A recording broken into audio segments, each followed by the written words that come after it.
Welcome to this presentation by Learner's Studio on 8 tricks to write impactful short poetry. In this presentation, we're going to explore how short story can be a very impactful way to express your emotions as well as connect with your audiences, especially today's audiences who do not have the bandwidth to read long poems. So, in this case, we are going to look at how the power of brevity can help you connect better with your audience and therefore make you a much more successful poet. So, we're going to look at 8 tricks that can help you craft it better. The first one is to embrace conciseness. Now, you don't have to even be told how important it is that we use brevity in our writing, okay? Because that is what helps you to create impactful, short works which will reach to your audience using very few words, create an impact on their minds, and bring a connection between you and them. For example, in a blink, the world was transformed. It expresses everything that has to be said about the changing world in very few words. The second trick is to play with imagery, using very vibrant mental images, which also uses all the five senses, helps the reader to be immersed in the work that you offer them or the image that you offer them. And it helps them to connect better, to imagine it better in their head. For example, reimagining raindrops falling as something that is kissing the earth, as almost like a silver ballet happening, connects two different ideas and brings out the beauty of that moment much better when you create or use imagery in your work.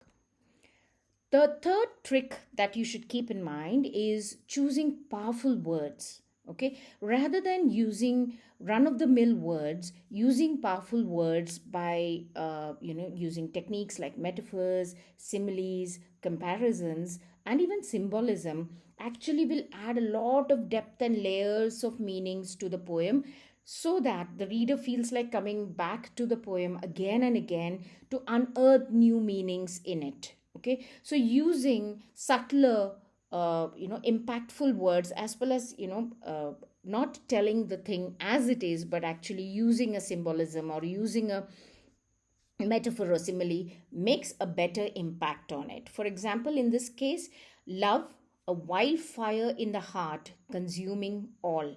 The use of the metaphor of wildfire actually brings out the entire feeling of romance, the new flush of love. And that is how it can be impactful. The fourth one that we are looking at is how to create emotional resonance with your reader. Because ultimately, we are all humans and our connections are forged through emotional connection. Once we feel a certain emotional connect with a person or what is written, you naturally feel as if you're connected to that work itself.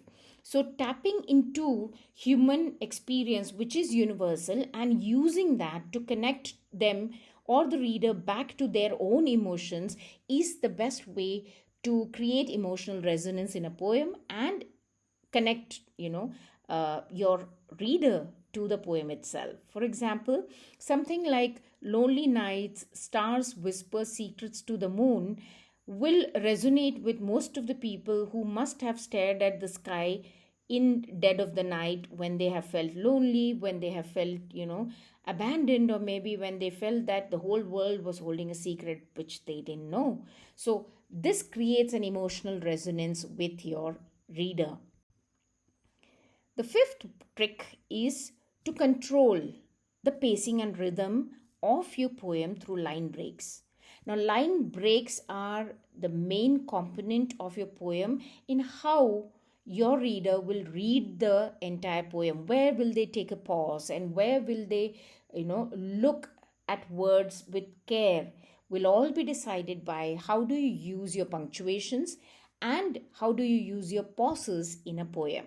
Okay, so this leads to highlighting certain words, this leads to highlighting certain aspects that you want them to pay attention to while reading a poem, And therefore, mastering how you use line breaks becomes a very, very important word.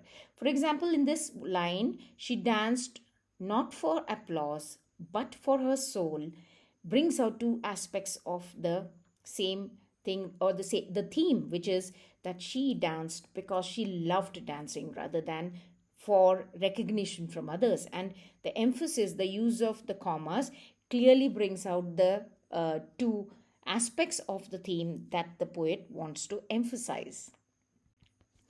The seventh element is the element of surprise in short poetry. It's a very important aspect of any kind of poetry that you write, whether it's haiku, whether it's sonnets, or whether it's charita, whatever kind of poem that you choose to write, which is a short poem.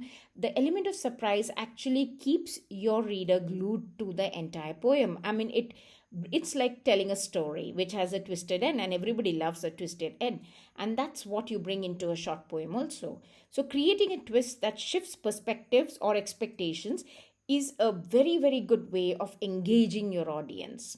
For example, if you use something like the line given here, endings are beginnings in disguise. At the end of a poem, it becomes ironical in how you're offering a twist to the entire poem. Okay, so using surprises can help you connect better with your audience. And the last trick is to embrace white space. What it means is that because your poem is so short, if you typographically place it in a very engaging way, in a very visually impactful way, by probably playing around with the words, playing around with the placement of the lines of the poems, creating gaps, using a lot of white space, and using it very dramatically or very creatively, can allow the reader to engage and interpret the poem not just through words, but actually through how you have presented it on the paper itself. Okay, here I've given you a small example of love, a puzzle, which is like a puzzle and has a lot of pieces which are incomplete. So if you actually create something like a puzzle in on your page and place love and these lines separately in it, you would find that it's much more impactful. It actually engages your audience and give them a visual idea also of what you want to say. So, to recap, we looked at 8 tricks which can help you create very impactful short poetry. Now, remember that poetry writing is a personal uh, zone, and generally it's written by yourself. So, the only way you can become better at it is to keep practicing and refining and keep on getting feedback on your poem from your audience and even from peers who are writing poetry. And that is how your personal growth takes place, and your creative journey also becomes more impactful. I mean, becomes something that you grow in. And if you are interested in looking at poetry and especially learning much more about creative writing, do check out our courses that we are offering as well as workshops in creative writing.